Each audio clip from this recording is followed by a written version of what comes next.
हो गया स्टार्ट।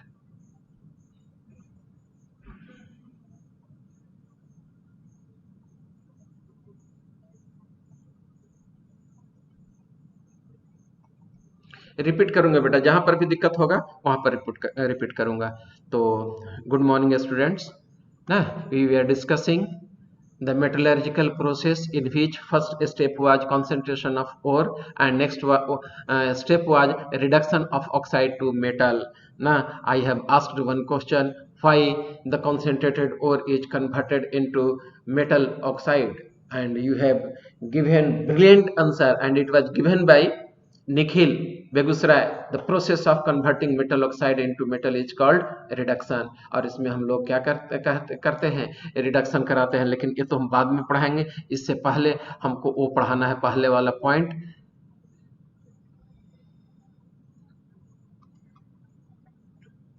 हाँ, तो इसमें निखिल का कहना था, it is easier to reduce oxide than the sulphide or the carbonate और therefore the given ore should be converted into oxide by suitable method.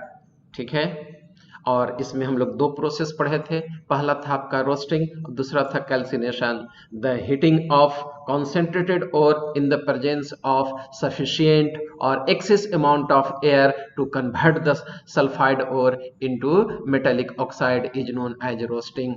metallic sulfide जो होते हैं, सल्फाइड और जो होते हैं रोस्टिंग के लिए एप्लीकेबल होता है, सल्फाइड और के लिए रोस्टिंग एप्लीकेबल होता है। इसमें हम लोग एक्सेस एयर लेते हैं और उसको हिट कर देते हैं, तो सल्फाइड और जो होगा ऑक्साइड में ऑटोमेटिक बदल जाएगा। जबकि कैल्सिनेशन में either it is heated in absence of air or in limited amount of the air to convert the carbonate ore into oxide. See the reaction. We have taken zinc sulfide, lead sulfide and copper sulfide. When these sulfide ores, concentrated sulfide ores are heated in the presence of air, air should be in excess amount. There will be regular supply of the air so that the zinc, the metal sulfide will be converted into corresponding oxide. See the example. Roasting clear है? Roasting clear है बेटा? Yes sir. चलिए आइए calcination अब हम लोग देखते हैं। तो कैल्सिनेशन में मैं आपको बताया था क्या कि it is a process of heating concentrated ore either in absence of air or in limited amount of air. अगर एयर प्रेजेंट भी हो तो लिमिट कर दीजिए, कम अमाउंट में दीजिए उसको ना, तो उसमें होगा क्या कि वह आपका डिकम्पोज कर जाता है। कौन डिकम्पोज कर जाएगा? कार्बोनेट और आपका क्या देता है, मेटेलिक ऑक्साइड का फॉर्मेशन हो जाता है। तो ये हो गया आपका रिएक्शन। है क्या कैल्सिनेशन? तो it is a process of heating ore in a limited supply of air or absent of air so as to convert the carbonate ore into oxide. तो कभी रिएक्शन आप देख रहे हैं, जिंक कार्बोनेट ले लिए, इसको हिट कर दिए, जिंक ऑक्साइड में बदल गया, कार्बन डाइऑक्साइड निकल गया। उसी तरह से हम लोग ये कैल्शियम कार्बोनेट और मैग्नीशियम कार्बोनेट वाला और ले लिए आपका, और इसको हिट कर दिए तो कैल्शियम ऑक्साइड दे दिया, मैग्नीशियम ऑक्साइड और कार्बन डाइऑक्साइड बन करके निकल गया। ठीक है, अब फिर आपका हाइड्रेटेड फेरिक ऑक्साइड देख लीजिए, इसको हिट कर दीजिए, मॉइस्चर निकल गया, ऑलरेडी फॉर्म में है। तो डिफरेंसेज पूछता है, what is differences between roasting and calcination. तो दो कॉलम बना देंगे, ये आपका होमवर्क भी रहा, इसको तैयार कर लीजिएगा। Roasting is a process of heating the concentrated ore in presence of sufficient amount of air, while in calcination you have to write like that, the process of heating concentrated ore in absence of air or the limited supply of air is known as calcination. अब उसमें लिखेंगे आप roasting में कि it is applicable for sulfide ore, इसमें लिखेंगे it is applicable for carbonate ore।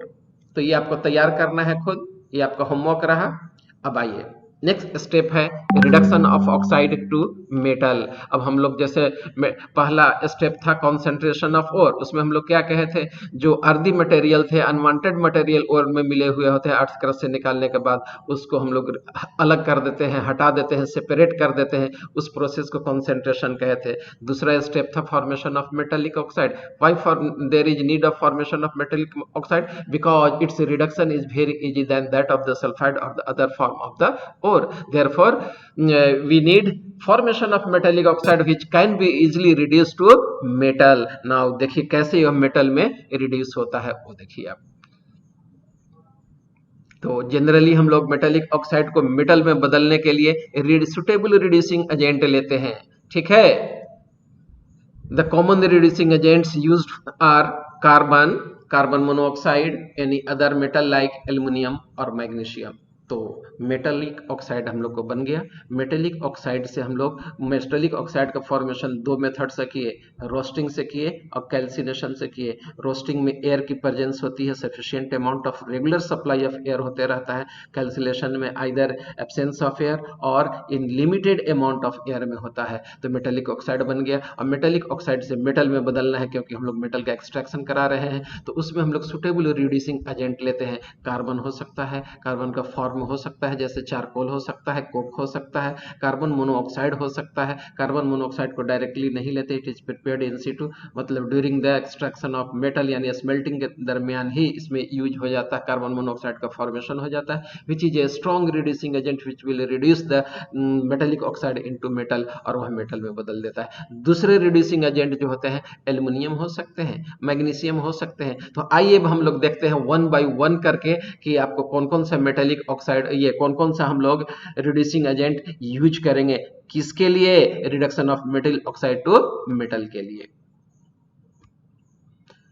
तो पहला मेथड हो गया आपका कार्बन रिडक्शन मेथड। और कार्बन रिडक्शन मेथड जो हम लोग यूज करते हैं, लेड के लिए कर सकते हैं, जिंक के लिए कर सकते हैं, कॉपर के लिए कर सकते हैं, आयरन के लिए कर सकते हैं और टीन के लिए कर सकते हैं। इसमें कॉन्सेंट्रेटेड ओर को हम लोग करते क्या है, मेटेलिक ऑक्साइड के साथ कॉन्सेंट्रेटेड ओर को हम लोग कोक के साथ मिक्स कर देते हैं और मिक्स करके उसको हीट कर देते हैं। तो इसमें मेटेलिक ऑक्साइड का मेल्टिंग होगा, फिर उसका रिडक्शन हो जाएगा, जिसको हम लोग स्मेल्टिंग भी कहते हैं, ठीक है।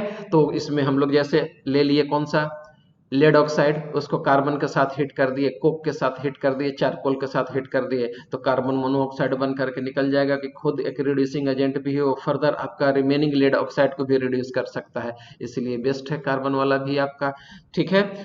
उसी तरह से हम लोग ये दूसरा मेथड जो है आपका, या ऐसा भी दूसरा मेथड ले लीजिए, हाइड्रोजन रिडक्शन मेथड। इसमें उल्फरम ऑक्साइड है, और उल्फरम ऑक्साइड के लिए मेनली यूज होता है टंगस्टन के लिए, तो उसके ऑक्साइड को रिड्यूस कराना है तो हाइड्रोजन के प्रेजेंस में उसका रिडक्शन करा दीजिए, ठीक है, हम लोगों को उल्फरम मिल जाएगा, ठीक है।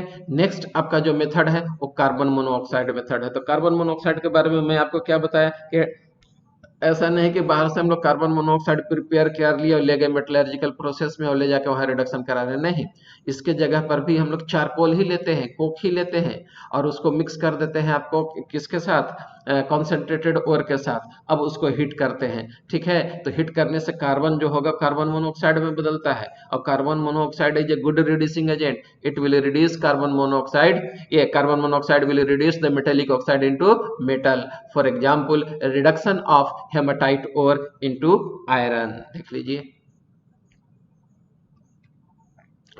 फेरिक ऑक्साइड है यानी कि हेमाटाइट ओर है, इसको कार्बन मोनोऑक्साइड से हिट कर दिए, प्रेजेंस में हिट कर दिए, आयरन में बदल गया और सीओ में बदल गया, CO2 में बदल गया। तो कंफ्यूज मत कीजिएगा, यहाँ पर किसी किसी बुक में कहीं पर आपको CO लिख दिया हो तो उससे भी घबराने की बात नहीं है, वो भी सही है। तो आप कहिएगा कि सर दोनों में से क्या दोनों सही है, तो फिर आपका क्या कहना है। तो मेरा ये कहना है कि कार्बन मोनोऑक्साइड बनेगा, लेकिन carbon monoxide will be further converted into carbon dioxide by reacting with the oxygen as the sufficient amount of oxygen are supplied to them. तो दोनों सही है। फेरिक ऑक्साइड कार्बन मोनोऑक्साइड से के प्रेजेंस में reduce होगा आयरन में और कार्बन डाइऑक्साइड गैस बनेगा। चलिए, तो ये कार्बन मोनोऑक्साइड मेथड हो गया। नेक्स्ट मेथड आइए हम लोग देखते हैं। नेक्स्ट है मैग्नीशियम रिडक्शन मेथड। इसमें हम लोग मैग्नीशियम मेटल डाल करके उसका रिडक्शन करा देते हैं, जैसे टिटेनियम टेट्राक्लोराइड ले लीजिए और मैग्नीशियम के प्रेजेंस में उसको हिट कर दीजिए, तो टिटेनियम में बदल जाएगा, मैग्नीशियम क्लोराइड हम लोग को साइड प्रोडक्ट मिल जाएगा। उसी तरह से नेक्स्ट है आपको एल्यूमिनोथर्मिक प्रोसेस या थर्माइट प्रोसेस, ठीक है। नेक्स्ट जो है बहुत ही इंपॉर्टेंट प्रोसेस है एल्युमिनियम रिडक्शन प्रोसेस और एल्यूमिनोथर्मिक प्रोसेस। एल्यूमिनोथर्मिक वर्ड जो आता है किसके लिए, हम लोग थर्माइट किसको कहते हैं, ठीक है। तो एल्युमिनियम के पाउडर और आपका जो ओर हो गया उन दोनों के मिक्सचर को थर्माइट कहा जाता है। इसलिए इसका यूज जो होता है थर्माइट वेल्डिंग में होता है। क्योंकि इसको थर्माइट के प्रेजेंस में हम लोग वेल्डिंग करते हैं, इसीलिए इसको थर्माइट वेल्डिंग कहा जाता है। ठीक है, तो एल्यूमिनो रिडक्शन प्रोसेस या एल्यूमिनो थर्मिक प्रोसेस दोनों एक ही चीज होता है। किसके लिए किया जाता है? टिटेनियम ऑक्साइड के लिए किया जा सकता है, क्रोमियम ऑक्साइड के लिए किया जा सकता है, मैंगनीज ऑक्साइड के लिए किया जा सकता है। रिएक्शन क्या होगा वो आप देख लीजिए। क्रोमियम ऑक्साइड है, इसको एल्युमिनियम से रिएक्ट करा देंगे, एल्युमिनियम पाउडर लेते हैं तो क्रोमियम आपका डिस्प्लेस हो गया, रिड्यूस हो गया क्रोमियम ऑक्साइड क्रोमियम में, और हम लोग को क्या मिल गया? एल्युमिनियम ऑक्साइड मिल गया। तो इसका यूज जो हम लोग करते हैं किस चीज में करते हैं? तो इसका यूज हम लोग करते हैं थर्माइट वेल्डिंग में करते हैं। ठीक है, और थर्माइट वेल्डिंग में कैसे वेल्डिंग होता है आइए इसका हम चर्चा करते हैं। आप लोगों के सामने तुरंत मैं बताता हूं, पॉइंटर से समझाने की कोशिश करूंगा कि कैसे वेल्डिंग होता है। जैसे देख लो, रेलवे ट्रैक है और रेलवे ट्रैक को कोई आतंकवादी इसको काट दिया या शरारती तत्व इसको काट दिया कहीं से, या ऑटोमेटिक ये क्रैक कर गया, जल्दी क्रैक करता नहीं है, तो क्या हम लोग रेलवे ट्रैक को पूरा रेल को उठा करके ले आवेंगे जहां पर वेल्डिंग होगा? यही रेलवे ट्रैक है, यहां से क्रैक कर गया, इसको वेल्डिंग करना है, कैसे होगा? तो देखिए करते क्या है हम लोग कि आयरन ऑक्साइड ले लिए और उसमें एल्युमिनियम ले लिए और ले करके यहाँ पर मिक्स कर दिए, डाल दिए। क्या क्या ले लिए यहाँ पर? तो हम लोग एल्युमिनियम ले लीजिए, एल्युमिनियम का पाउडर, ठीक है, और क्या ले लीजिए यहाँ पर आप डाल दीजिए Fe2O3 लोह पत्थर हेमाटाइट और ना कॉन्सेंट्रेटेड डाल दीजिए और दोनों को मिक्स करके यहाँ पर हीट कर दीजिए। क्या कर दीजिए? हीट कर दीजिए। जैसे ही हीट कीजिएगा एल्युमिनियम जो होगा आयरन ऑक्साइड को रिड्यूस करा देगा। किस चीज में? आयरन में। आयरन में ये बदल जाएगा और क्या चीज में बदल जाएगा? आपको Al2O3 बन के निकल जाएगा। Al2O3 बन के यह क्या होगा आपका? अलग हो जाएगा। तो इस तरह से आपको आयरन बन गया, वो आयरन वहां पर जमा हो जाएगा। The rate of solidification of pure metal and the impurities is different. तो आयरन वहां पर जल्दी से सॉलिडिफाई हो जाएगा और एल्यूमिनियम ऑक्साइड मेल्ट होकर के बाहर निकल जाएगा और इस तरह से वहां पर जो गैप था वो भर गया। तो इसी प्रोसेस को हम लोग थर्माइट वेल्डिंग प्रोसेस कहते हैं। और कोई माइंड में क्वेश्चन आ रहा है तो पूछें आप।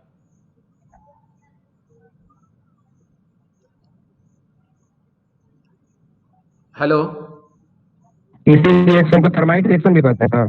हाँ, इसी को थर्माइट रिएक्शन कहेंगे बेटा। चाहे तो आप क्रोमियम ऑक्साइड वाला ले लीजिए या अभी मैं जो पॉइंटर से लिखा हूं एल्युमिनियम प्लस Fe2O3, तो थर्माइट रिएक्शन हो गया या थर्माइट वेल्डिंग हो गया। तो एक साल क्वेश्चन ही पूछे हुए हैं कि what is thermite welding, right the suitable reaction for it. तो वहां पर हम लोग क्रोमियम ऑक्साइड वाला नहीं लिखेंगे, आयरन वाला लिख देंगे।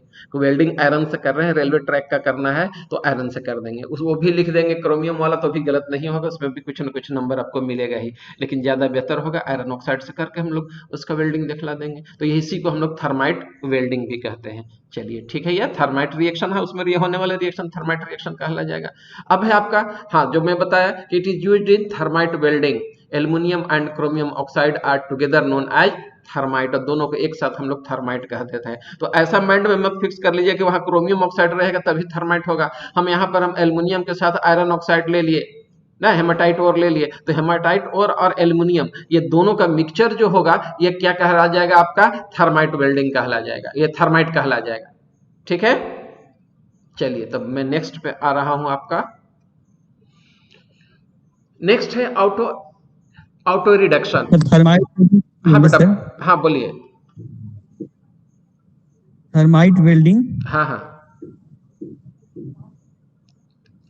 देखिए तो अभी मैं आपको समझाया कि थर्माइट ले लीजिए, और थर्माइट क्या है? एल्युमिनियम ले लीजिए, एल्युमिनियम का पाउडर, उसमें आयरन ऑक्साइड मिला दिए यानी कि लोह पत्थर मिला दिए यानी हेमाटाइट और मिला दिए, और दोनों को जहां पर वेल्डिंग करना हो उस गैप में डाल दिए। अब गैप करने में डालने के बाद उसको हम लोग क्या करते हैं? हीट कर देते हैं। हीट करेंगे तो क्या होगा? एल्युमिनियम जो होगा आयरन ऑक्साइड को रिड्यूस कर देगा आयरन में, वहां पर आयरन बन जाएगा और क्या बन जाएगा? एल्युमिनियम ऑक्साइड हो जाएगा। तो जब दो डिफरेंट मिक्सचर जब प्रेजेंट हो तो रेट ऑफ सॉलिडिफिकेशन जो होता है वो अलग अलग होता है दोनों का। आयरन वहां पर इजिली सॉलिडिफाई हो जाएगा और एल्युमिनियम जो ऑक्साइड जो होगा वो मेल्ट करके बाहर निकल जाएगा और इस तरह से वह गैप जो होगा आपका वो भर जाएगा। इसी को थर्माइट वेल्डिंग कहते हैं। नेक्स्ट है ऑटो रिडक्शन। टाइपिंग मिस्टेक है, आर के बाद डैश लग गया है, उसको पढ़ना है आपको। ऑटो रिडक्शन और सेल्फ रिडक्शन।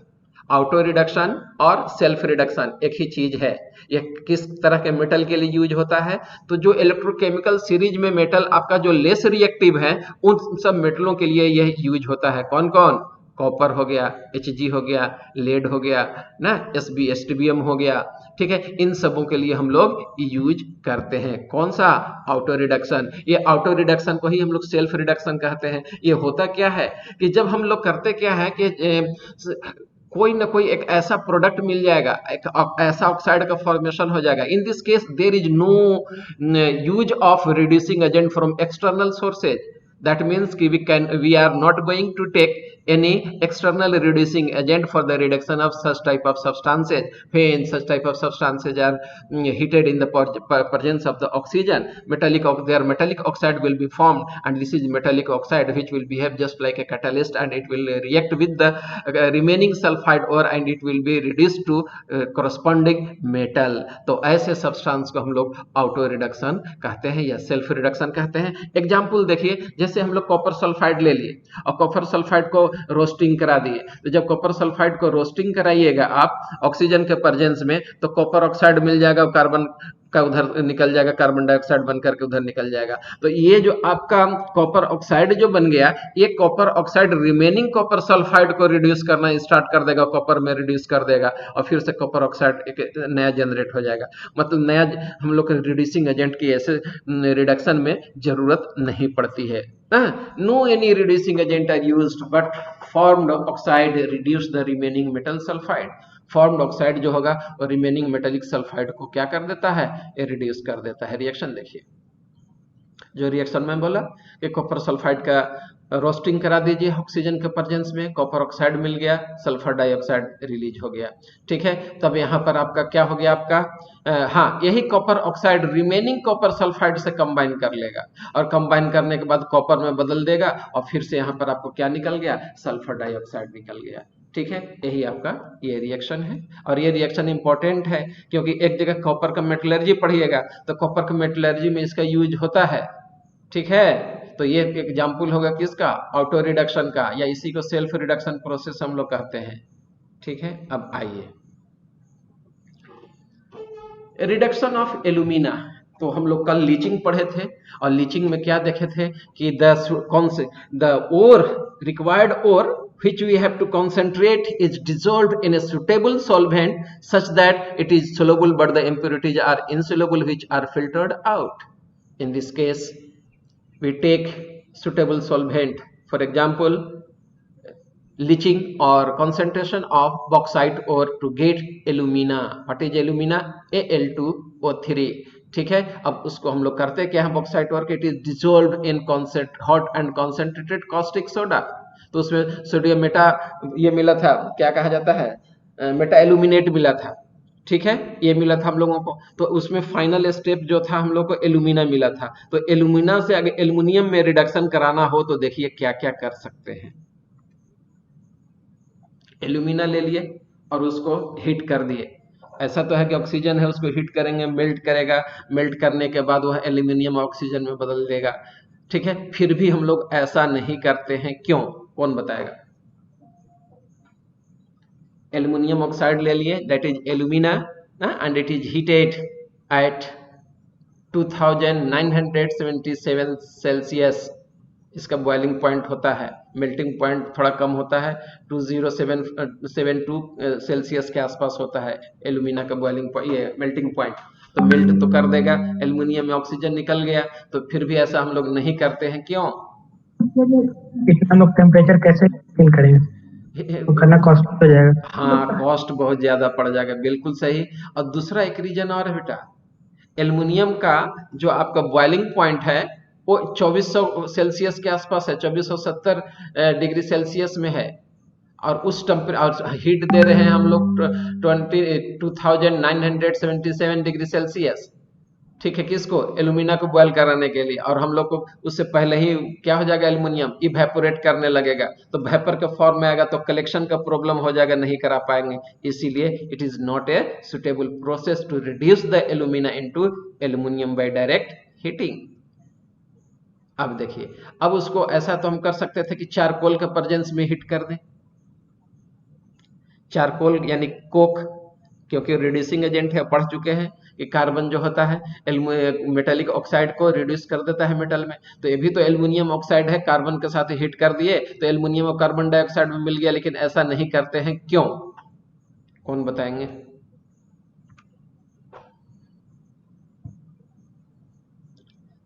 चलो रवि तुम बताओ।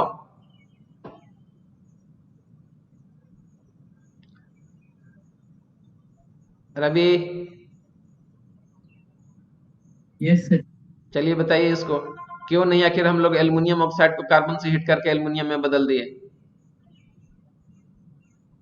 रिड्यूस नहीं कर पाता इसलिए। क्यों क्यों नहीं, वजह क्यों नहीं रिड्यूस कर पाएगा? दोनों रिड्यूसिंग एजेंट है। एल्युमिनियम ना रिड्यूसिंग एजेंट का काम कर सकता है, थर्माइट का काम करता है, ये तो एल्युमिनियम ऑक्साइड है, वो कार्बन है। कार्बन भी तो कर सकते। बेगूसराय से किससे पूछूं मैं, निखिल की तो आवाज आ गई थी, उसकी आवाज है, क्या नाम, अनुराग ठाकुर, तुम बताओ। सर अल्युमिनियम सर कार्बन से ज्यादा स्ट्रॉन्गर रिड्यूसिंग एजेंट है, उसी को कहीं रिड्यूस कर दे। नहीं, देखता हूं, देखो इसका आंसर ऐसे देना है, द एफिनिटी ऑफ ऑक्सीजन और aluminium, the affinity of aluminium towards oxygen is more than that of the carbon. Aluminium और कार्बन की इलेक्ट्रॉन एफिनिटी देख लें किसके प्रति, ऑक्सीजन के प्रति, तो aluminium has more affinity towards oxygen than that of the carbon towards the oxygen, therefore it can not be reduced by carbon, क्योंकि कार्बन ऑक्सीजन को हटा नहीं पाएगा, क्यों, क्योंकि एल्युमिनियम की एफिनिटी ऑक्सीजन से ज्यादा होती है, किसके रिस्पेक्ट में, कार्बन के रिस्पेक्ट में, इसीलिए हम लोग रिड्यूस नहीं करा सकते हैं। क्लियर हो गया? चलिए once again, aluminum cannot be obtained by alumina by direct heating, because at the required temperature whenever the aluminum oxide will melt to aluminum, it will be evaporated, therefore there will be collection problem, that is why this process is not suitable for it. While it also cannot be reduced by charcoal or the coke, because the affinity of aluminum towards oxygen is much more than that of the carbon towards the oxygen. Then how the aluminium will be obtained from alumina. अब हम लोग के पास बड़ा सा problem यही arise होता है कि आखिर एल्यूमिना से हम लोग एल्युमिनियम कैसे एक्सट्रैक्ट करेंगे, तो इसके लिए एक ही प्रोसेस है आपका ना, यानी कि चौथा जो प्रोसेस लास्ट प्रोसेस हम लोग जो रिडक्शन का पढ़ने जा रहे हैं, conversion of metallic oxide into metal, यानी reduction of metallic oxide to metal ना, एक ही प्रोसेस अब लास्ट बच रहा है, वह इलेक्ट्रोलाइटिक रिडक्शन प्रोसेस, इसीलिए हम लोग इलेक्ट्रोलाइटिक रिडक्शन प्रोसेस का यूज करते हैं। तो since the conductivity of alumina is very poor and it is sticky in nature and its MP and BP is very high, at that very temperature collection of aluminum is not possible as it will be evaporated out. Therefore alumina is mixed with cryolite or CaF2, which lowers the melting point of the mixture and increases the electrical conductivity. अब सवाल यहाँ से पूछता है कि aluminium को obtain करने के लिए फ्रॉम इट्स एल्युमिना से एल्युमिनियम को ऑब्टेन करने के लिए कौन सा प्रोसेस यूज करेंगे, तो आपके पास आंसर ये होगा इलेक्ट्रोलाइटिक रिडक्शन। अब उसमें सवाल उठता है कि फिर इसका इलेक्ट्रोलाइटिक रिडक्शन हम लोग कैसे करेंगे, क्योंकि उसको स्टिकी नेचर का होता है, साथ ही साथ bad conductor, poor conductor of electricity हो जाएगा कौन, एल्युमिना हो जाएगा। देखते हैं तार एल्युमिनियम को लगाए हुए हैं आप, और टोकन लगाए हुए हैं, खींचे हुए हैं, कुछ दिनों के बाद देखिएगा कि दूसरे के यहाँ बल्ब जल रहा है, आपका बल्ब बुझ गया, तब आप करते क्या है कि टोकन हटाते हैं, उसको जमीन पर रगड़ते हैं या ईंट से रगड़ते हैं, पत्थर से रगड़ते हैं, साफ करते हैं, कहते हैं कि यहाँ तो कार्बन हो गया, तब फिर साफ करके उसको लगाते हैं, तो फिर आपके यहाँ का बल्ब जल जाता है। तो होता क्या है, it reacts with oxygen, why so, because the affinity of aluminium towards oxygen is very high, therefore it forms the aluminum oxide and which is very sticky and bad conductor, therefore it will not allow the flow of the electricity. That is why alumina is mixed with cryolite. What is the formula of cryolite? Na3LF6 और calcium fluoride, और calcium fluoride के साथ mix कर देते हैं। तो यह externally mix किया जाता है, ठीक है। क्या किया जाता है? Externally. That chemical substance which is mixed to oxide for the further reduction, which reduces the melting point and increases the electrical conductivity, is known as flux. और ऐसे substance को हम लोग flux कहते हैं। What is flux? That chemical substance which is added from external sources to reduce the melting point of the mixture and increase the electrical conductivity is known as flux. And flux is of 3 types. कौन कौन? Acidic flux, basic flux and neutral flux. Suppose कि आपका impurities मिला हुआ हो और वह acidic nature का हो, जैसे SiO2। SiO2 क्या है? एसिडिक नेचर का है। और जब SiO2 आपका एसिडिक नेचर का होगा, SiO2 एसिडिक नेचर का हो, तो उसमें फ्लक्स हम लोग कौन सा डालेंगे? कैल्शियम ऑक्साइड डाल देंगे, वो बेसिक नेचर का होगा। अगर दूसरा है कि आपका अगर इम्प्योरिटीज प्रेजेंट जो है वो बेसिक नेचर का है, जैसे कैल्शियम ऑक्साइड, तो एसिडिक फ्लक्स डाल देंगे, जैसे SiO2 डाल देंगे। और एक कैल्शियम फ्लोराइड भी एक फ्लक्स है जो कि न्यूट्रल हो ना, जो न्यूट्रल के लिए हम लोग कैल्शियम फ्लोराइड यूज कर देते हैं और उसमें न्यूट्रल इम्प्योरिटीज जो होगा रिमूव हो जाएगा। तो what is the job of क्या कहा जाता है? फ्लक्स। तो it reduces the melting point and increases the electrical conductivity. What is flux? तो दैट केमिकल सब्सटेंस ना which is added to the or from external sources to reduce their melting point and increase the electrical conductivity is known as flux, and it is of 3 types, that is acidic flux, basic flux and neutral flux। ठीक है। तो इसमें आइए अब हम लोग electrolytic reduction of alumina पढ़ते हैं इनटू एल्युमिनियम। इसके लिए हम लोग करते क्या है? स्टील का जो कंटेनर लेते हैं, it is used as a cathode and a series of graphite rods are used which are used as a anode, और यह एनोड की तरह बिहेव करता है जब उसमें। हाँ बोलिए बेटा। हाँ बोलिए सर। बायर्स मेथड भी होता है ना एल्यूमिनियम ऑब्टेन करने के लिए, प्योर एल्यूमिनियम। कौन सा मेथड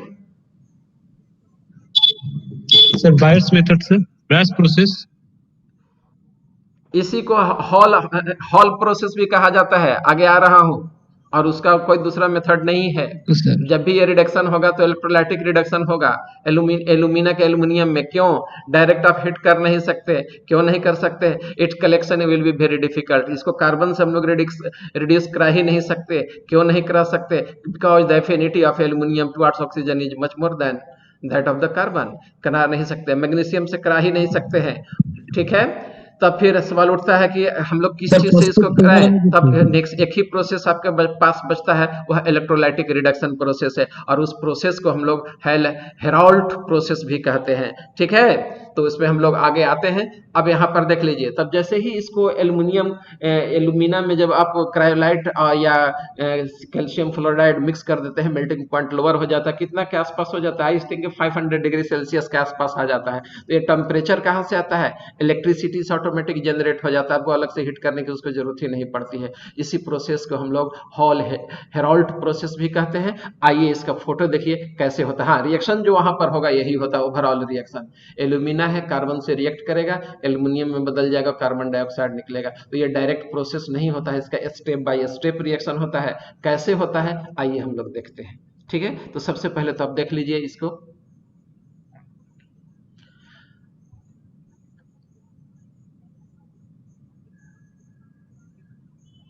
देखिए, जब हम लोग हेल्होट प्रोसेस में इलेक्ट्रोलिसिस कराते हैं तो एनोड पर कार्बन मोनोऑक्साइड का फॉर्मेशन हो जाता है। और एनोड आपका किस चीज का बना हुआ होता है? ग्रेफाइट रॉड का बना हुआ होता है। और जैसे ही हीट एनर्जी है और कार्बन मोनोऑक्साइड मिला, वह क्या हो जाता है? आपको जल उठता है। एक्चुअली ऑक्सीजन लिबरेट होता है जाकर के एनोड पर। और जब ऑक्सीजन लिबरेट होगा एनोड पर तो उसको क्या करेगा? जला उठेगा, जल जाएगा। टेम्परेचर है ये है, तो कार्बन मोनोऑक्साइड और कार्बन डाइऑक्साइड में वह बदल गया, तो वह धीरे धीरे इलेक्ट्रोड जो होता है, एनोड जो होता है, वो जल जाता है। इसीलिए टाइम टू टाइम इसका रिप्लेसमेंट जरूरी हो जाता है। तो यहाँ क्वेश्चन बनता है ऑब्जेक्टिव कि why there is a need of replacement of anode during the electrolytic reduction of alumina into aluminum by Hall Héroult process, because oxygen is liberated at anode, which due to which it will be burned into carbon monoxide and carbon dioxide, therefore its size will be reduced, therefore its replacement is required time to time। ठीक है, इसीलिए थोड़ा सा costly भी हो जाता है। यहाँ रिएक्शन जो होगा वो देखिए, सबसे पहले तो ये मेल्ट कर गया, मेल्ट में एल्युमिनियम आयन रहेगा, वह कैथोड पर जाएगा। कैथोड किस चीज का बना हुआ है? स्टील का, whose internal lining is coated with graphite, वो भी कार्बन की ही लाइनिंग होगी। किससे? इंटरनल लाइनिंग जो होगा स्टील का। तो जब कैथोड का काम करेगा वहां 3 इलेक्ट्रॉन लेकर के एल्युमिनियम लिक्विड में बदल गया। अब एनोड पर देखिए कार्बन का बना हुआ, वहां ऑक्सीजन जाके लिबरेट होगा और वह कंबाइन करके कार्बन मोनोऑक्साइड में बदल गया, 2 इलेक्ट्रॉन रिलीज कर दिया। यही कार्बन जो होगा फिर ऑक्सीजन से फर्दर कंबाइन करके कार्बन डाइऑक्साइड में भी बदल सकता है। तो कार्बन मोनोऑक्साइड और कार्बन डाइऑक्साइड दोनों का फॉर्मेशन हो रहा है, एक तरह से ग्रेफाइट रड जो है कंज्यूम हो रहा है, इसीलिए टाइम टू टाइम इसका रिप्लेसमेंट जरूरी है ना। फोटो देखिए, यही इसका फोटो होता है। ये जो देख रहे हैं आप, जिसको मैं ऐसे रेड कलर से दिखला रहा हूं, ये ग्रेफाइट रेड है, सीरीज में जोड़ा हुआ होता है, यह एनोड का काम करता है। ये देखिए ग्रेफाइट का लाइनिंग है, स्टील का कंटेनर है, जिसका इंटरनल वॉल जो है आपका कोटेड है, काला रंग का। देखिए यहाँ पर कोटिंग है, सब ये सब काला रंग का कोटिंग है ना। और किस चीज का है? ग्रेफाइट का है। यह कैथोड का काम करेगा और इसी में हम लोग मिक्स करके डाल देते हैं कौन सा? आपको एल्यूमिना, क्रायोलाइट या फेल्डस्पार। अब इसमें मिक्स कर दिए तो रिड्यूसिंग उसके क्या करेगा? मेल्टिंग पॉइंट को लोअर कर देगा, इलेक्ट्रिकल कंडक्टिविटी को बढ़ा देगा। जैसे ही मेल्टिंग पॉइंट कम होगा, हीटिंग इफेक्ट ऑफ करंट के चलते वह मेल्ट कर जाएगा, एल्यूमिनियम जा करके आपका कैथोड पर क्या होगा? लिबरेट कर जाएगा लिक्विड फॉर्म। यही देखिए एल्यूमिनियम सब है ना, जिसको यहाँ से हम लोग बाहर निकाल देंगे प्लग करके, और इस तरह से हम लोग को मिल जाता है। तो ये डायग्राम उतना क्लियर नहीं होगा, आइए इसका इंटरनल सेक्शन देखते हैं हम लोग कैसा होता है। ये देखिए, ये है आपका, ठीक है, ये आपका आयरन या स्टील का कंटेनर है ना, और ये सब ग्रेफाइट का लाइनिंग किया हुआ है। ये जो लाइनिंग देख रहे हैं, जो रेड कलर से मैं दिखला दिया, या डायग्राम में ब्लैक कलर से ऐसे ऐसे किया हुआ है, वो सभी के सभी ग्रेफाइट का लाइनिंग है। It will behave just like a cathode and a series of graphite rod are added ना, कनेक्टेड। इस तरह से सीरीज में हम लोग कर दिए, ऊपर से कॉपर का क्लैंप लगा करके टाइट कर दिए। इलेक्ट्रिकल कंडक्टिविटी को बढ़ाने के लिए यहाँ पर हम लोग कॉपर मेटल यूज करते हैं, ठीक है। यह एनोड की तरह काम करेगा। यहाँ पर देखो गैप बन गया, यहाँ पर क्या बना हुआ है? गैप बना हुआ है, यहाँ गैप बना हुआ है, यहाँ गैप बना हुआ है, यहाँ पर गैप है। तो इस गैप पे हम लोग करते क्या है? चारकोल का पाउडर ले लेते हैं और चारकोल का पाउडर से ऊपर से डाल देते हैं। तो डालने से फायदा क्या होगा? एक तो सरफेस एरिया बढ़ा देगा रिएक्शन के लिए, दूसरा लीकेज जो है वो लीकेज प्रूफ हो जाएगा, लीकेज नहीं होने देगा, ठीक है। और जब रिएक्शन होने लगेगा तो ये एल्यूमिना जो होगा ना, ये क्रायोलाइट से कंबाइन करने के बाद एल्यूमिनियम में बदल जाएगा, मोल्टेन एल्यूमिनियम यहाँ पर कलेक्ट हो जाएगा, जिसको हम लोग आउटलेट से बाहर निकाल देंगे। यहाँ पर देखिए मोल्टेन एल्यूमिना, ये एल्यूमिनियम है, यहाँ इसको हम लोग बाहर निकाल सकते हैं, ठीक है। चलिए, तो ये हो गया आपका reduction of alumina to aluminium. अब आइए हम लोग रिड्यूसिंग एजेंट कैसे सिलेक्ट करते हैं, इसको हम लोग डील कर सकते हैं थर्मोडायनेमिक प्रिंसिपल से, जिसमें आप एक रिएक्शन पढ़ चुके हैं 11th में थर्मोडायनेमिक्स में, del G is equal to del H minus T del S. ये रिएक्शन आप पढ़ चुके हैं, ठीक है। तो उसमें होता क्या है, अगर वैसा रिएक्शन जिसमें डेल जी का वैल्यू निगेटिव हो वह पॉसिबल होगा, और जिसमें डेल जी का वैल्यू आपका निगेटिव हो वह पॉसिबल नहीं होगा, ठीक है। Some basic concept of thermodynamic helps in understanding the condition of temperature and selecting suitable reducing agent in metallurgical process. तो हम लोग कौन सा किस रिडक्शन में कौन सा रिड्यूसिंग एजेंट ले, इसका सिलेक्शन हम लोग करते हैं किस प्रिंसिपल पर, कैसे करते हैं?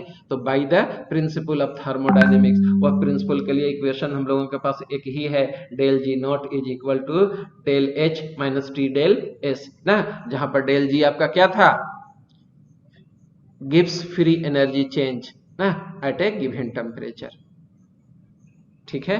आइए देखिए, यही आपके पास फॉर्मूला था, del G is not is equal to del H minus T del S, और एक और आपको डेल जी नॉट और क्या कहा जाता है इक्विलिब्रियम कांस्टेंट के लिए फॉर्मूला हम लोगों के पास है, वो क्या है वो देख लीजिए। ये है del G not is equal to -2.303 RT log K ना, जहाँ के क्या हो गया आपका इक्विलिब्रियम कांस्टेंट हो गया। अगर डेल जी का वैल्यू निगेटिव आ रहा है इसका मतलब के क्या होगा पॉजिटिव होगा, और जब के का वैल्यू पॉजिटिव होगा इसका मतलब क्या हो गया रिएक्शन इज ये going in forward direction, reaction आपका फॉरवर्ड डायरेक्शन में हो रहा है, इसका मतलब यही होता है ना। चलिए तो जो मैं बात बोला हूं वही ये लैंग्वेज में लिखा हुआ है, तो ये तो मैं बता ही दिया। अब आगे हम लोग चलते हैं। If del S is positive, अगर डेल एस क्या था, कौन बताएगा? प्रवीण तुम बताओ डेल एस क्या था? Change in entropy. बिल्कुल सही, चेंज इन एंट्रोपी हो गया। अगर डेल एस पॉजिटिव हो रहा हो on increasing the temperature the value of T del S increases so that T del S should be greater than del H and del G will be negative. तो जो मैं बात बताया कि del S positive होगा तो क्या कहा जाता है टी डेल एस पॉजिटिव हो जाएगा, इंक्रीज कर जाएगा, और यह डेल एच से ज्यादा हो जाएगा तो यह डेल जी का वैल्यू ऑटोमेटिक निगेटिव होगा। कैसे होगा आइए हम और आप दोनों मिल करके इसको डिस्कस करते हैं एक अनदर टॉपिक के मतलब हेडिंग टाइटल के अंदर। वह टाइटल क्या है आपका? ये देखिए एलिंघम डायग्राम ना। हाँ बेटा बोलिए। आवाज बहुत कट कट के आ रहा है। बेटा नेटवर्क प्रॉब्लम है, नेटवर्क तो ये यहाँ बहुत अच्छा रहता था एयरटेल का, इसलिए मैं एयरटेल लिया था, एयरटेल वाले भी चोर निकल गए। ठीक है, अब इसमें मैं क्या कर सकता, बाय द वे रिकॉर्डेड भेज दूंगा, उसको एक बार देख लीजिएगा। तो आइए अब हम लोग देखने जा रहे हैं एलिंघम डायग्राम। देख लेता हूँ नेटवर्क आ रहा है कि नहीं ठीक से। लाइट भी नहीं है, नेटवर्क तो दो डंडा बता रहा है एयरटेल। चलिए तो एलिंघम डायग्राम क्या है? एक तरह का प्लॉट है। किसके किसके बीच में प्लॉट है? डेल जी नॉट और टी के रिस्पेक्ट में प्लॉट है ना। Plot between del G not of the formation of the oxide of element versus temperature are called Ellingham diagram ना। और एलिंघम डायग्राम क्या बहुत ही आसान है, ठीक है, इसलिए ज्यादा नहीं करना, लेकिन इंपॉर्टेंट है।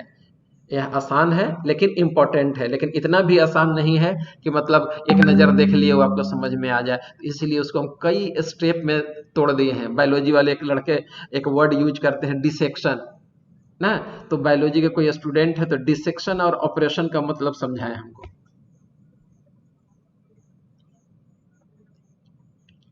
What is difference between dissection and operation? Chandrakant, Chandu, yes sir. हाँ चलिए बताइए what is difference between dissection and operation? नहीं पता। देखो डिसेक्शन, हाँ चलो कोई गर्ल्स बता रही है, बोलो बोलो। चलिए तो मेरा सुनिए, ऑपरेशन जो होता है पार्टिकुलर एक पार्ट का होता है और दूसरे बॉडी पार्ट को हम लोग डैमेज नहीं करते हैं। और डिसेक्शन में करते क्या है कि सारा उसका सिस्टम डिस्ट्रॉय कर दिया जाता है, काट छाट कर दिया जाता है ना, जिसकी जरूरत नहीं उसको भी खोल देते हैं। ठीक है, तो हो गया आपका डिसेक्शन। तो आइए हम लोग मिल करके एलिंघम डायग्राम का डिसेक्शन करते हैं, नॉट ऑपरेशन। हर एक चीज इस पे खोल देंगे हम लोग ना। तो इसे एलिंघम डायग्राम से हमको क्या फायदा है? It provides a sound idea about the selecting a reducing agent in the reduction of oxide. Metallic oxide को जब मेटल में हम लोग रिड्यूस करने लगते हैं तो ये हम लोगों को आइडिया देता है कि कौन सा रिड्यूसिंग एजेंट इसके लिए सुटेबल है। क्यों और कैसे आइडिया देगा, आइए हम लोग मिल करके इसमें देखेंगे। तो किसी भी थर्मोडायनेमिकल प्रोसेस के हिसाब से किसी भी रिएक्शन को स्पॉन्टेनियस होने के लिए del G should be negative, del G negative होना जरूरी है। और डेल जी निगेटिव कब कब होगा इसको हम लोग मिल करके देखते हैं। आइए ना, एलिंघम डायग्राम यानी ED.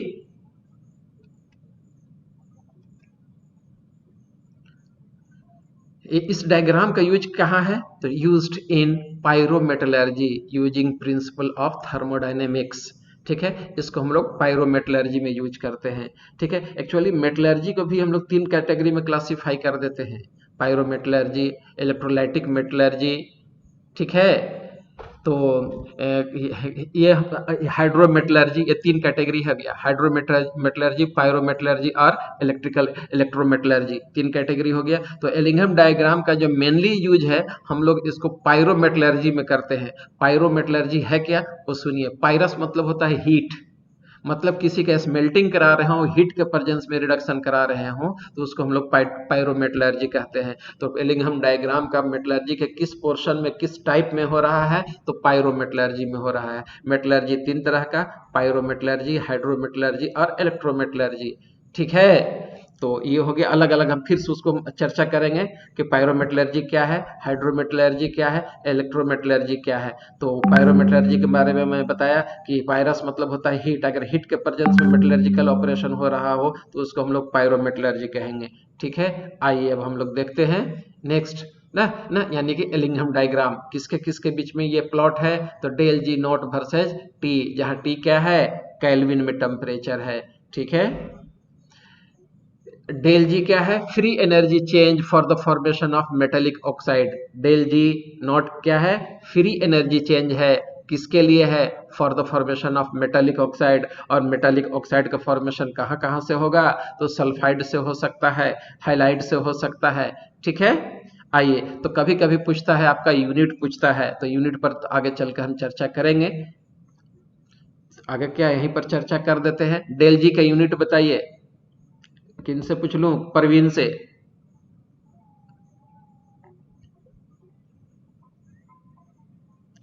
What will be the unit of del जी?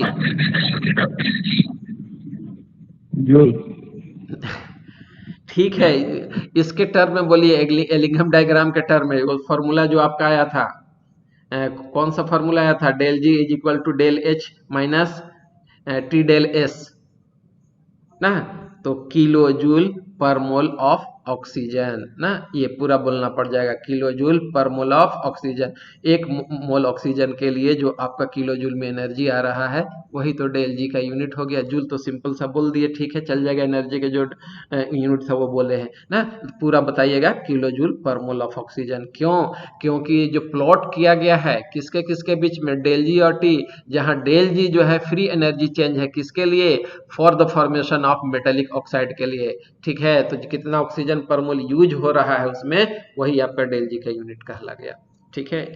तो कभी कभी ऑब्जेक्टिव में यहां से क्वेश्चन बनता है। तो एलिंघम डायग्राम के बारे में हम लोग क्या देखें, तो यह यूज होता है किसके लिए, तो to predict the feasibility of a reaction, कौन सा रिएक्शन पॉसिबल है कौन नहीं है, किस तरह का रिएक्शन, तो स्मेल्टिंग के लिए, ठीक है। स्मेल्टिंग के बारे में हम लोग बात कर रहे हैं, स्मेल्टिंग का डिफिनेशन मैं पहले ही आपको बता दिया हूं, हालांकि यहाँ पर भी मैं देख लाया हूं स्लाइड में ना। और एलिंघम डायग्राम के बारे में मैं क्या बताया कि यह प्लॉट है किसके किसके बीच में, डेल जी और टी के बीच में, ठीक है। स्मेल्टिंग क्या है, तो देखिए, extraction of metal from its ore by the process involving heating and melting. Heating और मेल्टिंग जहां पर इन्वॉल्व हो during the extraction of metal, उसी को स्मेल्टिंग कहते हैं, ठीक है। जैसे जिंक कार्बोनेट है, इसको हीट कर दिए, तो यहाँ पर कौन सा प्रोसेस होगा, कैल्सिनेशन होगा। कैल्सिनेशन में कोई ऑक्सीजन की रहना जरूरी नहीं है, अगर है भी तो कम मात्रा में है, जितना से फ्लेम बन सके आपका। तो जिंक कार्बोनेट को जैसे ही हीट कीजिएगा जिंक ऑक्साइड में बदलेगा ना, कार्बन डाइऑक्साइड गैस निकलेगा। अब हम लोग करते क्या है कि जिंक ऑक्साइड से जिंक बनाना है, तो जिंक ऑक्साइड को क्या करेंगे, सुटेबल रिड्यूसिंग एजेंट से ट्रीट कर देंगे, और वह सुटेबल रिड्यूसिंग एजेंट क्या करेगा, उसको जिंक में बदल देगा, तो जिंक हम लोग को मिल गया। तो यहाँ पर सुटेबल रिड्यूसिंग एजेंट क्या होना चाहिए, यही एलिंघम डायग्राम बताएगा, ठीक है। अब जैसे देख लीजिए HGS है, ठीक, उसको ऑक्सीजन से हीट कर दीजिए तो HGO में बदल जाएगा, लेकिन HGO को कोई रिड्यूसिंग एजेंट की जरूरत नहीं होती है, उसको जरा से भी टेम्परेचर दे दीजिए, ठीक है, Hg में बदल जाएगा, ऑक्सीजन अलग हो जाएगा। तो फिर यहाँ सवाल बनता है कि HGO के लिए रिड्यूसिंग एजेंट आखिर हम लोग क्यों नहीं यूज करते हैं, यही एलिंघम डायग्राम बताएगा कि क्यों यूज नहीं करते हैं। बताइए तो आखिर क्यों नहीं यूज होता है यहाँ पर, एनीवन? कहाँ पे सर? जैसे देखिए यहाँ पर हम जिंक कार्बोनेट का जब रिडक्शन करा, ये डिकम्पोजिशन कराए, मतलब कि कैल्सिनेशन कराए, तो जिंक ऑक्साइड बन गया, और यहाँ पर रिड्यूसिंग एजेंट सुटेबल ले लिए तो यह जिंक में बदल गया। लेकिन यहाँ जब हम लोग ये क्या कहा जाता है, HGS का ना, क्या करा दिए, रोस्टिंग करा दिए ऑक्सीजन के प्रेजेंस में, तो ये बन गया आपका HGO बन गया। इसको हमको कोई रिड्यूसिंग एजेंट की जरूरत नहीं पड़ी, डायरेक्ट हीट किया और मरकरी में बदल गया। ऐसा क्यों?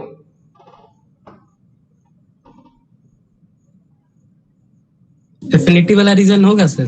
कौन सी बोल बेटा? नहीं नहीं, आगे हम लोग देखेंगे, लेकिन यहाँ पर आगे है तो थोड़ा सा बता करके मैं चलूँ, क्योंकि बेटा डेल जी का वैल्यू जो होता है HGO के लिए, ये पॉजिटिव में चला जाता है, जीरो से ऊपर जाने लगता है, जो कि क्या कहा जाता है, हाईली अनस्टेबल होने लगेगा, जिसके चलते यह ऑटोमेटिक हल्का सा हीट करने से डिसइंटीग्रेट कर जाएगा मरकरी और ऑक्सीजन में, मतलब कि इसको रिड्यूसिंग एजेंट की जरूरत नहीं है। Why so? Because the value of del G is much more than that of the zero, zero से ज्यादा होने लगता है, जिसके वजह से यह खुद डिसइंटीग्रेट कर जाता है, खुद रिड्यूस हो जाता है। ठीक है, आगे देखेंगे। ऐसे अभी सब मैं इस वक्त भी समझा दिया हूं। अब आइए एलिंघम डायग्राम का हम लोग स्टडी कंटिन्यू करते हैं। इसमें तीन चीजें हैं। एक तो फॉर्मूला आपको याद रखना है, del G not is equal to del H minus T del S. ठीक है, और इसका जिसमें डेल जी का वैल्यू तीन तरह का आ सकता है। कौन कौन? डेल जी निगेटिव आ सकता है, डेल जी बराबर जीरो आ सकता है, डेल जी ग्रेटर देन जीरो आ सकता है। अगर डेल जी निगेटिव हो तो किस तरह का रिएक्शन होगा, स्पॉन्टेनियस या नॉन स्पॉन्टेनियस? स्पॉन्टेनियस। स्पॉन्टेनियस होगा, बिल्कुल सही। और डेल जी अगर जीरो हो जाए तो किस तरह का रिएक्शन होगा? इक्विलिब्रियम। इक्विलिब्रियम हो जाएगा। और ग्रेटर देन जीरो हो जाए तो नॉन स्पॉन्टेनियस हो जाएगा। बिल्कुल सही है आप लोग, नॉन ये स्पॉन्टेनियस हो गया, इक्विलिब्रियम हो गया, और यहाँ आपका नॉन स्पॉन्टेनियस हो गया। ठीक है, और डेल जी का वैल्यू निगेटिव होने के लिए ना क्या क्या कंडीशन है, आइए देखिए। हाँ, एक चीज और, जब डेल जी का वैल्यू निगेटिव आ जाए तो वह स्पॉन्टेनियस होगा, और वैसा प्रोसेस फिजिबल होगा। फिजिबल मतलब कि वह पॉसिबल होगा। ठीक है, और डेल जी का वैल्यू निगेटिव कब होगा? इसमें तीन कंडीशन है। Condition number A, del H should be negative. हाँ, एक चीज और याद रखिए, किससे पूछ लो? अखिलेश से। कंबशन रिएक्शन या फॉर्मेशन ऑफ ऑक्साइड यह इंडोथर्मिक प्रोसेस है कि एक्सोथर्मिक प्रोसेस है?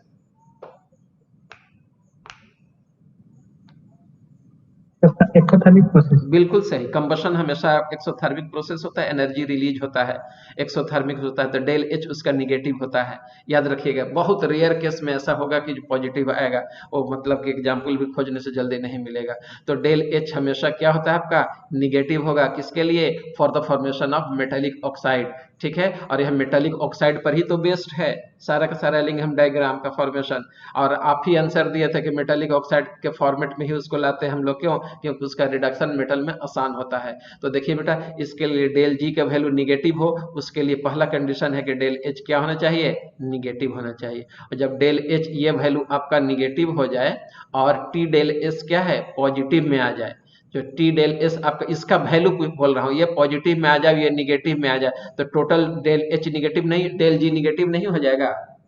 देखिए तो पुट करके वैल्यू, डेल एच निगेटिव और टी डेल एस आपका हो गया पॉजिटिव, तो डेल जी हाँ एकदम हो जाएगा, निगेटिव हो जाएगा, तो रिएक्शन जो होगा स्पॉन्टेनियस होगा। आइए कंडीशन नंबर बी हम लोग देखते हैं। ठीक है, बी में डेल एच निगेटिव होना ही होना है, टी डेल एस भी निगेटिव कर दिए। ठीक है, तो T del S negative possibilities है कि डेल एस जो है निगेटिव में हो। कैसे? जैसे आप देख लीजिए, मैग्नीशियम ले लीजिए और ऑक्सीजन ले लीजिए। ठीक है, हिट कर दीजिए, मैग्नीशियम ऑक्साइड बन गया। तो यहाँ पर मैग्नीशियम सॉलिड था, ऑक्सीजन आपका गैस हो गया। जब फिर मैग्नीशियम ऑक्साइड बना तो आपका सॉलिड में बदल गया, तो इंट्रोपी डिक्रीज किया कि नहीं किया? डिक्रीज कर गया। तो डेलेस क्या आ गया? निगेटिव आ गया। जब उस केस में डेलेस निगेटिव आ रहा है तो टी डेलेस क्या होगा? निगेटिव हो जाएगा। तब क्या होगा? आपका ये वैल्यू निगेटिव है और ये वैल्यू निगेटिव है, तो ये क्या आ गया आपका? ये तो फिर पॉजिटिव में बदल जाएगा। तो पॉजिटिव में बदल जाएगा, और अगर टेम्परेचर बहुत आपका हाई हो जाए तो ये वैल्यू बहुत हाई हो जाएगा। तो डेल जी पॉजिटिव होगा कि निगेटिव होगा वहां पर? फिर से सुनिए, पॉजिटिव हो जाए, बिल्कुल सही आंसर आपका सही है, पॉजिटिव होने लगेगा। तो टी को कम होना चाहिए कि ज्यादा होना चाहिए? कम होना चाहिए। कम होना चाहिए, लो टेम्परेचर होना चाहिए, याद रखिएगा। तो यह प्रोसेस हमेशा लो टेम्परेचर पर होगा।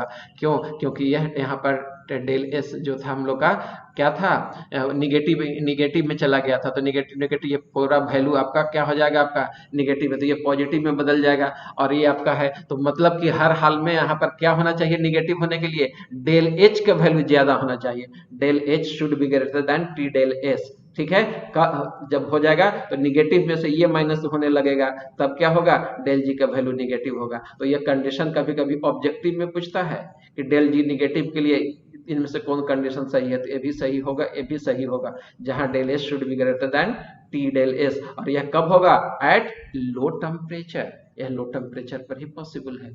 ठीक है, आइए अब हम लोग इसका पार्ट सी देखते हैं। पार्ट सी में क्या है आपका, डेल जी निगेटिव हम लोग को करना है ना। डेल जी निगेटिव के लिए हम लोग का क्या कंडीशन हो सकता है, डेल एच पॉजिटिव। सपोज, होता नहीं है, रेयर केस है, डेल एच पॉजिटिव होता नहीं, एक्सोथर्मिक रिएक्शन ऑलवेज निगेटिव होता है, पॉजिटिव कर दिए, और टी डेल एस भी पॉजिटिव कर दिए, तब क्या होगा आपका, वो देखिए रेयर केस है, और इसमें टी को बहुत हाई कर दिए, ये आपका पॉजिटिव है, और टेम्परेचर बहुत हाई कर दिए। ठीक है, और टी डेल एस भी पॉजिटिव है, तो ये भी पॉजिटिव है और ये भी पॉजिटिव है, लेकिन ये वैल्यू आपका हाई हो गया, तो हाई में से लो को घटाइएगा तो निगेटिव साइन है, तो ये डेल जी निगेटिव नहीं हो जाएगा।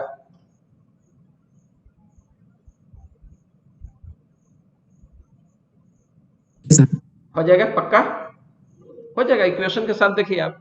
तो इस तीन कंडीशन में डेल जी आपका निगेटिव हो सकता है, होता है। ठीक है, आइए अब हम लोग देखते हैं, एलिंघम डायग्राम कंटिन्यू करते हैं। आज एलिंघम डायग्राम तक ही पढ़ाऊंगा, उतना तक आपको पढ़ना है। यूनिट में बता चुका हूँ, बार बार यूनिट ला रहा हूँ इसीलिए कि एक आध बार कम्पिटिटिव एग्जाम में पूछ चुका है, तो बच्चे जूल पर या किलो जूल पर टिक मारते हैं, पर मोल छोड़ते हैं, इसीलिए इसको इंट्रोड्यूस कर रहा हूँ, बार बार ला रहा हूँ आपका। हाँ, एलिंघम डायग्राम है क्या, तो यह प्लॉट है किसके किसके बीच में, del G not versus T, T जहाँ केल्विन में है ना। देखिए मेटल कोई ले लिए, उसको ऑक्सीजन से कंबाइन करा दिए, मेटेलिक ऑक्साइड बन गया और हीट एनर्जी रिलीज होता है ना। यही वजह है कि कंबशन रिएक्शन को हम लोग एक्सोथर्मिक कहते हैं, और उसमें डेल एच निगेटिव दिखलाते हैं। ठीक है, अब इसी मेटेलिक ऑक्साइड को हम लोग को मेटल में रिड्यूस करना होता है। एक चीज और देखिए, यहाँ पर इसका मेटल है, सॉलिड फिजिकल स्टेट है, इसका फिजिकल स्टेट आपका गैस है, ये हो गया सॉलिड, और यह क्या चीज में बदल गया, सॉलिड में बदल गया। तो डेल एस घट रहा है कि बढ़ रहा है, यहाँ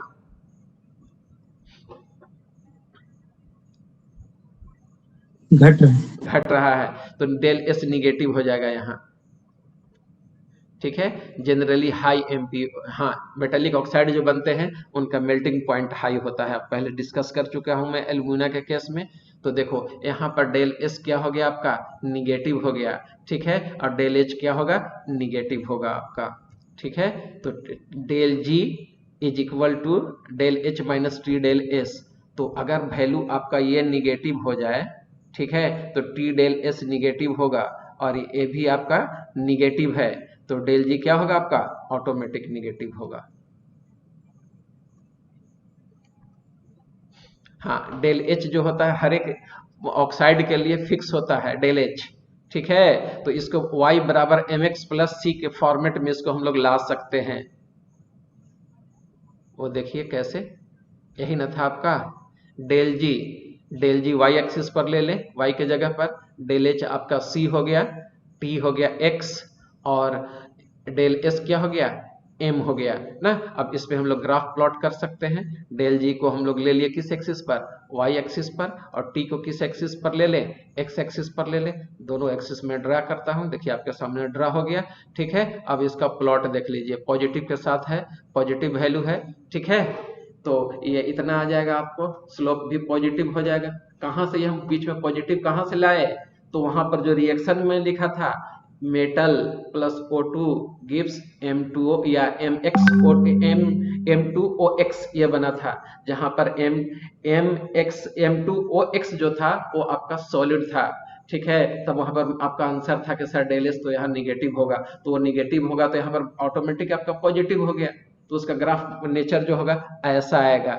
डेल जी और टी के बीच में अगर ग्राफ खींचा जाए तो स्ट्रेट लाइन होगा और ऊपर की तरफ होगा ना, याद रखिएगा।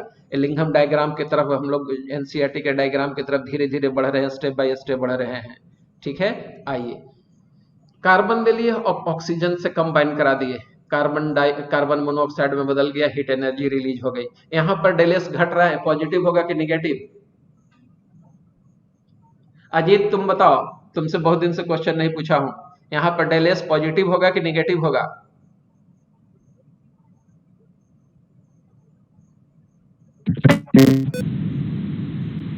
हाँ अजीत,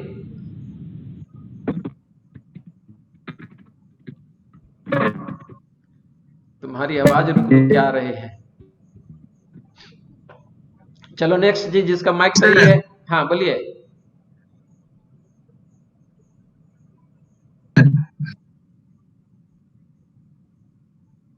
अच्छा चलिए कोई बात नहीं है। देखिए कार्बन आपका सॉलिड है, ऑक्सीजन गैस हो गया, कार्बन मोनोऑक्साइड गैस हो गया, तो सॉलिड प्लस गैस गैस में बदल रहा है, सॉलिड भी गैस में बदल रहा है। यहाँ पर एंट्रोपी इंक्रीज कर गया तो डेलेस क्या होगा आपका? पॉजिटिव आ जाएगा।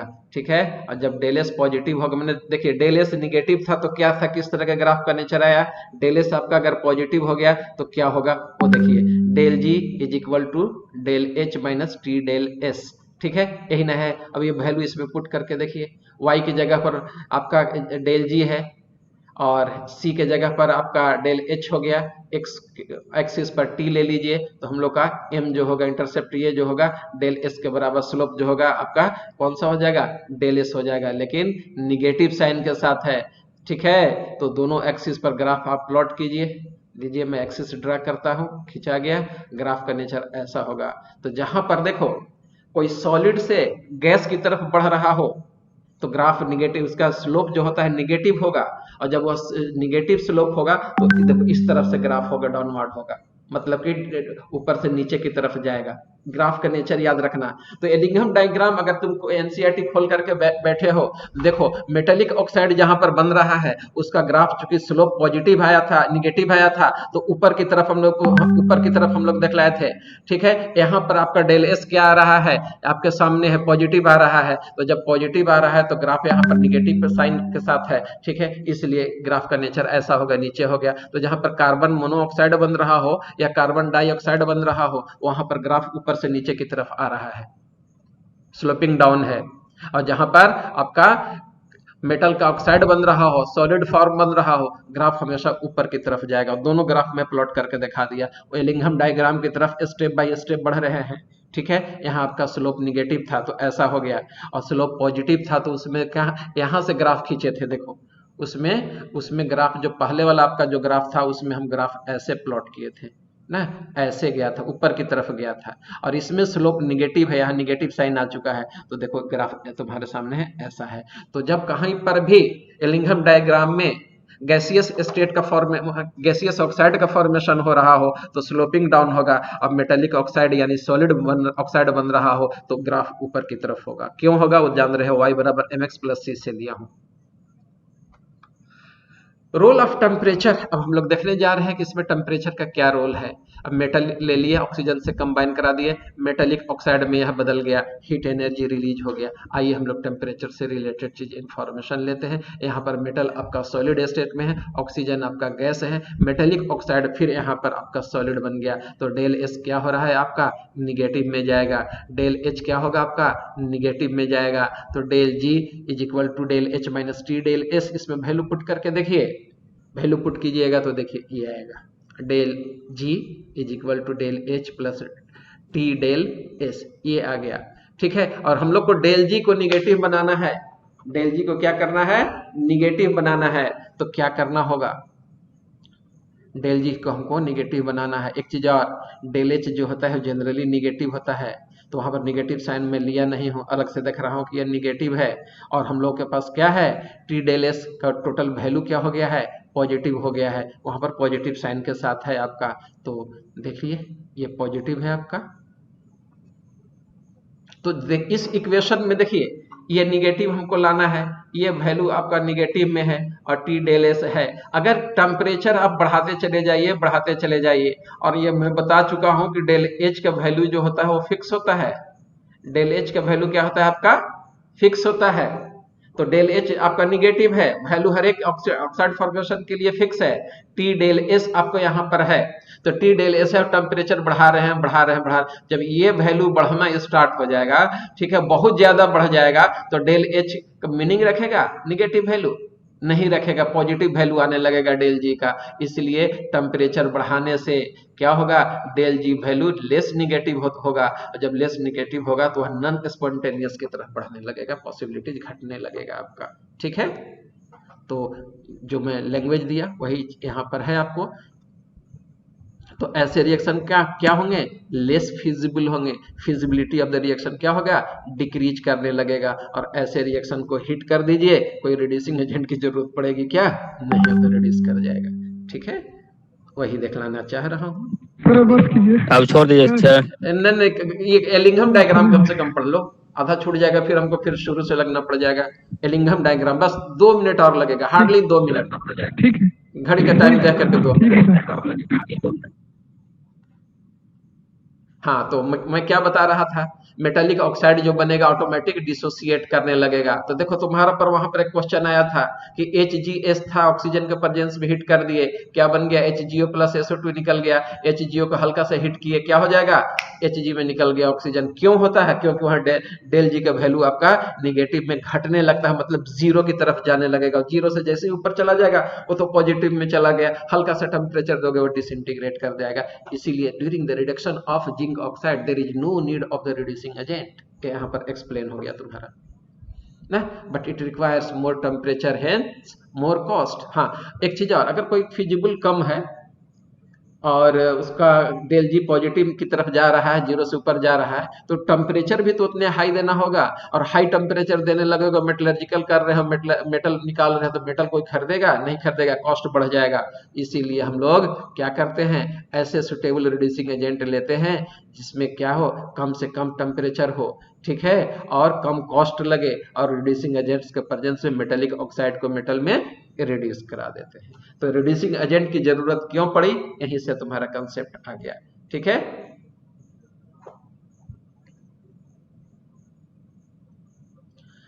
अब देखिए इसमें एलिंघम डायग्राम में सडन ट्रांजिशन आ गया है, अचानक ग्राफ है ऊपर इंक्रीज करते करते और ऊपर इंक्रीज कर गया है। कहीं कहीं देखिएगा कि मतलब पहले थोड़ा सा ऊपर गया है, एक बार और ऊपर चला गया है, जैसे 2 जगह आपको ग्राफ मिलेगा, वो देख लीजिए आप, प्लॉट से क्लियर होगा। एलिंघम डायग्राम की ही बात कर रहा हूं। ठीक है, जिंक है, ऊपर इंक्रीज किया, ठीक है, और ऊपर इंक्रीज कर गया।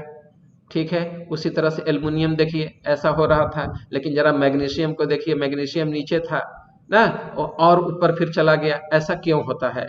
ठीक है, आइए इसको हम लोग चर्चा करते हैं। ये आपका एनसीईआरटी का एक छोटा सा पार्ट उठा के डाला हूं इसको मैं।